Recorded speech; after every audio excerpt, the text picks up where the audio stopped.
Seguimos ya en el tramo final de esta edición especial por la 20ª Cumbre Iberoamericana e incorporamos a un estimado colega, Carlos Gavetta, director de Le Monde Diplomatique para Econosur. ¿Qué tal, Carlos? ¿Qué tal? Buenos días, buenas tardes. Ya a esta hora no se sabe bien qué decir, ¿no? Lo que hay que decir es que agradecerte la paciencia, porque hace más de una hora que lo tenemos acá con nosotros, y todavía un poquitito más te vamos a pedir, porque te vamos a pedir acá junto a Pedro y a Telma que compartas con nosotros la primera parte de una entrevista exclusiva que hicimos ayer con el presidente de Ecuador, Rafael Correa. Después de eso vamos a analizar lo que dice Correa también en relación a lo que hemos escuchado a través de distintos discursos en esta cumbre.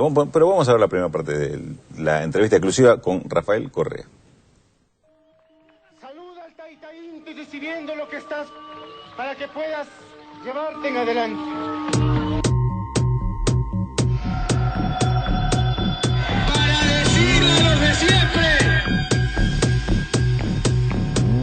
Sería el asesinato de un ecuatoriano.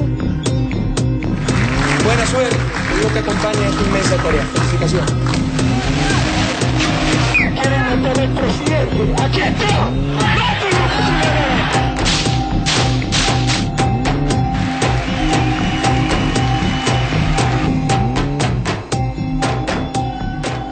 ¿Qué tal, presidente? Muchas gracias por recibirnos. Nosotros en la televisión pública seguimos de cerca, muy de cerca, lo que pasa en Ecuador.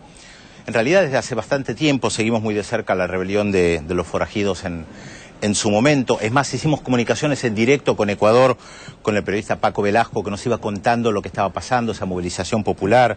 Lo vimos a usted como ministro de Economía, incluso dando entrevistas a la CNN que marcaban una diferencia con lo que se estaba diciendo en ese momento en Ecuador o en otros países. Lo vimos llegar a la presidencia, lo vimos con la Asamblea Constituyente, lo vimos con el golpe de Estado hace poco tiempo atrás. Y la primera pregunta que le queríamos hacer es, ¿qué cambió en Ecuador desde su llegada? O sea, hemos visto un proceso, varias caídas de presidentes, y usted se presenta como un presidente diferente. Llega casi de la nada, asume y decide transformar radicalmente el Ecuador. ¿En qué cambió o dónde se puede decir que hubo esa transformación radical que usted planteaba? En muchos aspectos. Solo un indicador. Antes de nuestro gobierno, en 10 años tuvimos 7 presidentes. Los 3 últimos presidentes, los 3 últimos gobiernos elegidos democráticamente no terminaron su mandato. Nosotros hemos ganado 6 elecciones seguidas, tenemos 75% de apoyo popular después de casi 4 años de gobierno, cuando después de 2 años ya los gobiernos tenían 15, 20% de apoyo. Normalmente un gobierno era popular en la sierra e impopular en la costa o viceversa. Aquí tenemos un inmenso apoyo en costa, sierra, Amazonía, Galápagos, migrantes. En las elecciones ganamos en todos estos sectores. Entonces se trata de un proyecto político con gran apoyo popular y verdaderamente nacional. Y ese es un inmenso cambio, un inmenso. ¿Pero por qué? Eso es fruto de algo, de que no mentimos, de que tenemos credibilidad, de que con nuestros aciertos y errores la gente confía en nosotros porque sabemos que no estamos en función de intereses foráneos, de oligarquías, de capital financiero, sino en función de la gente. Y tal vez es el principal cambio, que no se ve, que no es fácil tener indicadores, pero es el cambio en las relaciones de poder. Nuestro país estuvo dominado por intereses ajenos a los intereses populares. Si usted analiza la política pública en los últimos años, todo fue en función del capital financiero, en función de garantizar el pago de la deuda, en función, insisto, de países hegemónicos, de intereses foráneos. Hoy la gente sabe que ese Estado está en función de los grandes intereses populares. Entonces hay un gran cambio de poder. Antes las cámaras de producción ponían los ministros de finanzas, de industria.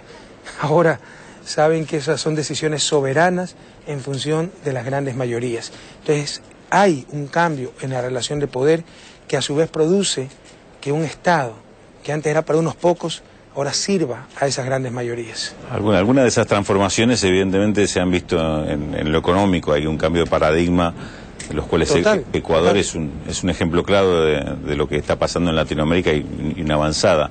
Ahora, usted habla de cambios en las relaciones de poder. El tema de la dolarización es una asignatura pendiente porque no es suficiente el cambio en las relaciones de poder todavía. Bueno, la dolarización fue una trampa de nuestras élites para quitarle poder al Estado. La política monetaria es una de las expresiones de la soberanía de un Estado. Todos los Estados nacionales nacieron con moneda propia, con contadas excepciones, ¿verdad? Como Panamá. por algo debe ser. Y nos quitaron esa expresión de soberanía. Por supuesto que es una pérdida de poder del Estado, que a su vez es la representación institucionalizada de la sociedad, es decir, una pérdida de poder de la sociedad. No solo eso, nos vuelve dependientes el dueño de esa moneda, que es los Estados Unidos. Pero es muy difícil dar marcha atrás en este aspecto. Eso crearía un caos económico y social. Ustedes tienen la experiencia de la convertibilidad. Así que, pragmáticamente, yo jamás hubiera impuesto la dolarización en el Ecuador, como lo hizo irresponsablemente Usted lo decía, además. Como un recurso desesperado para salvar su gobierno. Pese a eso, 2 semanas después cayó. Fue una irresponsabilidad realmente. Pero en economía hay cosas muy fáciles, donde es muy fácil entrar y casi imposible salir, y la dolarización es una de ellas. Entonces tenemos que ser pragmáticos. Y lo que hemos hecho con esa inmensa restricción, con esa inmensa pérdida de soberanía que significa la dolarización, tratar, como ustedes lo han reconocido, de seguir adelante con un nuevo modelo económico, social y político. Y este tipo de condicionamientos, de alguna forma, en línea con lo que planteaba Pedro, ¿no requeriría algún tipo de colaboración de otros países, de buscar soluciones en conjunto? Por supuesto. Se está hablando Primero requiere de una política económica inteligente. Renunciar a la política monetaria, o sea, persigue un principio matemático muy simple: todo máximo no restringido es mayor que un máximo restringido. Entonces, la dolarización es una restricción. Lo que podemos alcanzar con dolarización nunca va a ser mayor que lo que podemos alcanzar sin dolarización. La dolarización es como cortarse un brazo para ir a pelear en un ring. Entonces, mientras Colombia, Perú nos pueden depreciar la moneda, nosotros no podemos hacerlo. ¿Qué significa esto? Si ya perdimos la política monetaria, no podemos perder otros instrumentos, como por ejemplo la política comercial. Es un absurdo, con dolarización, querer imponernos tratados de libre comercio, etcétera. Esa sería la fórmula del desastre, sería un suicidio total. Entonces hemos utilizado inteligentemente la política comercial. Y otra clase de políticas: control de capitales, eliminar la volatilidad de capitales o minimizarla para poder sostener la dolarización. Bueno, lo ideal sería llegar a acuerdos con otros países considerando el sistema dolarizado ecuatoriano, pero los demás países nos pueden contestar: bueno, son ustedes los que se meten en la dolarización, ¿por qué nosotros tenemos que hacer algo al respecto? Entonces, como decía hace un momento en las preguntas y respuestas en la presentación de mi libro, una solución de mediano plazo para aligerar en algo la restricción que significa la dolarización es ir hacia una moneda común regional, que no solo sirve a Ecuador para en algo, le insisto, aliviar la restricción que implica dolarización. Yo creo que es ineludible, al menos para los países pequeños y abiertos de América Latina, porque si no vamos a bloques monetarios más grandes, muy difícilmente vamos a poder enfrentar una globalización y una mayor volatilidad, velocidad de movilidad de capitales. Ahora, ¿cómo se hace para avanzar en ese sentido justamente que usted plantea cuando está planteado el tema del Sucre?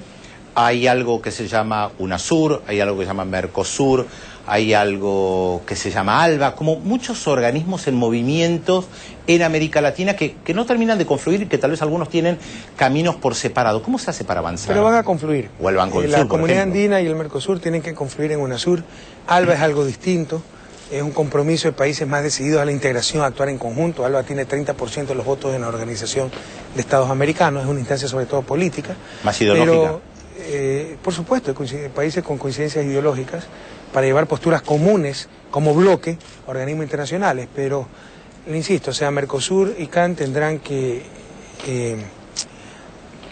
coincidir en UNASUR, integrarse en UNASUR. Usted en su libro habla de la larga noche neoliberal. Quería preguntarle, en materia de larga y triste noche. Larga y triste noche neoliberal. No solo fue larga, fue triste. Y además fue noche. Y bien oscura. Fue una noche inclusive para el pensamiento latinoamericano. Hubo una larga siesta por lo menos, ¿no? Sí. Hoy observa que se está despertando ese pensamiento. Por hay un nuevo supuesto, debate, es uno de los cambios nuevas utopías. es uno de los cambios más profundos, ¿no?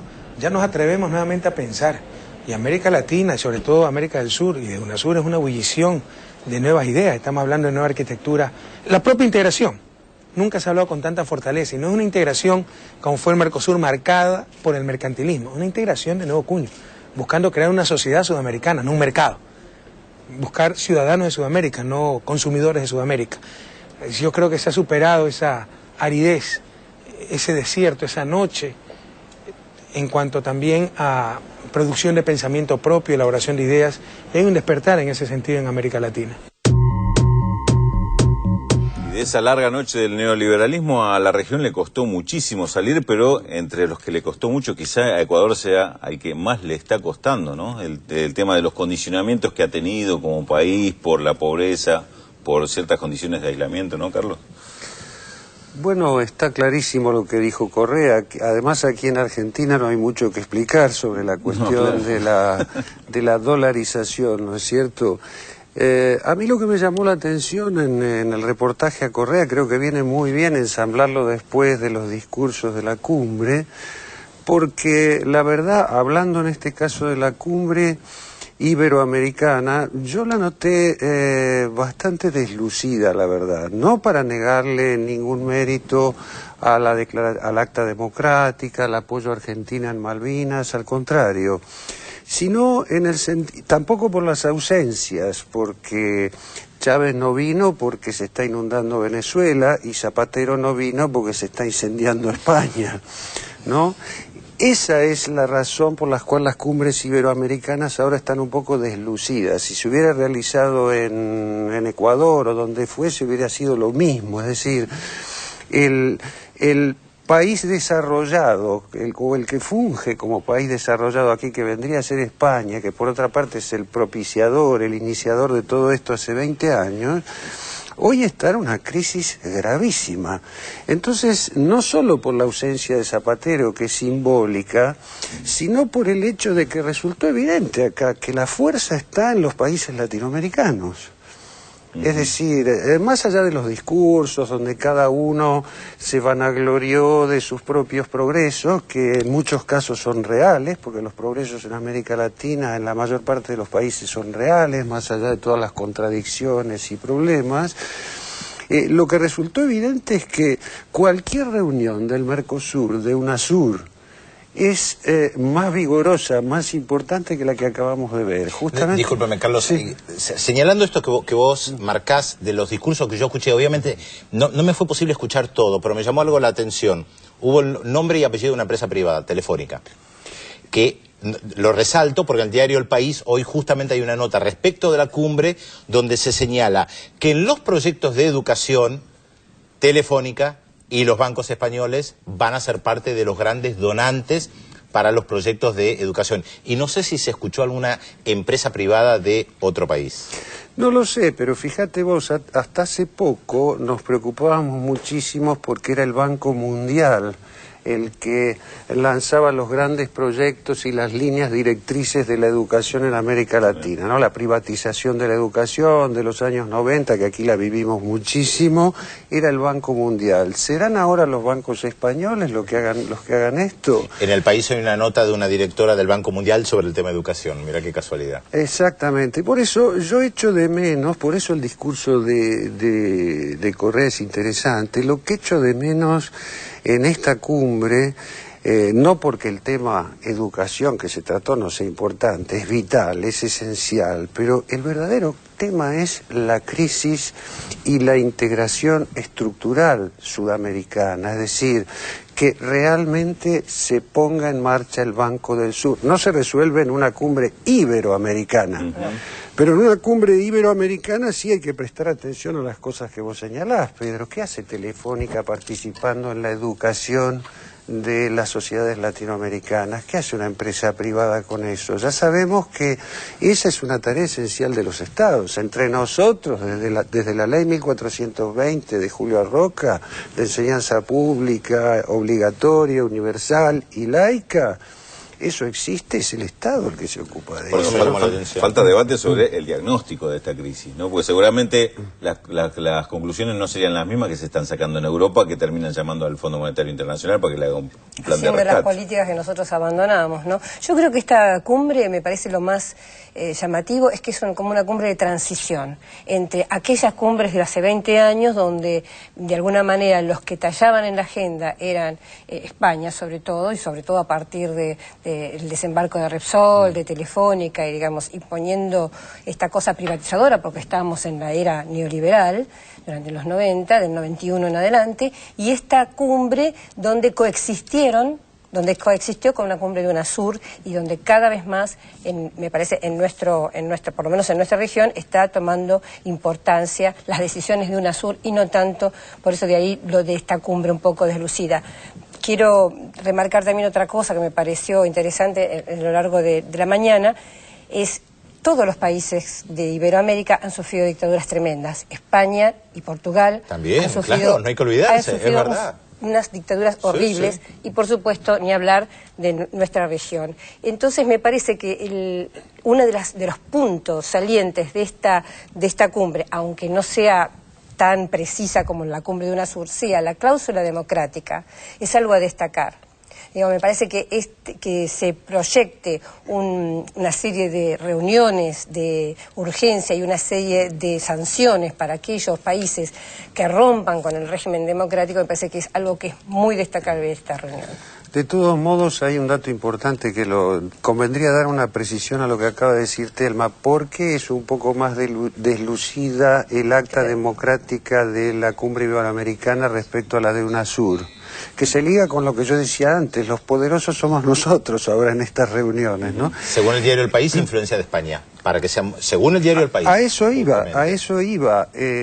La cumbre el acta democrática de la cumbre de UNASUR contempla sanciones económicas e incluso el bloqueo de fronteras, ¿no? Cosa que desaparece por completo en esta declaración. Y España, que está en una situación tal que su jefe de gobierno no puede venir a esta cumbre, tiene que mandar a un rey. Ya recién, dicho sea de paso, cuando yo escuchaba a los presidentes republicanos decir majestad, había algo que no me sonaba. No se ruido, ¿no?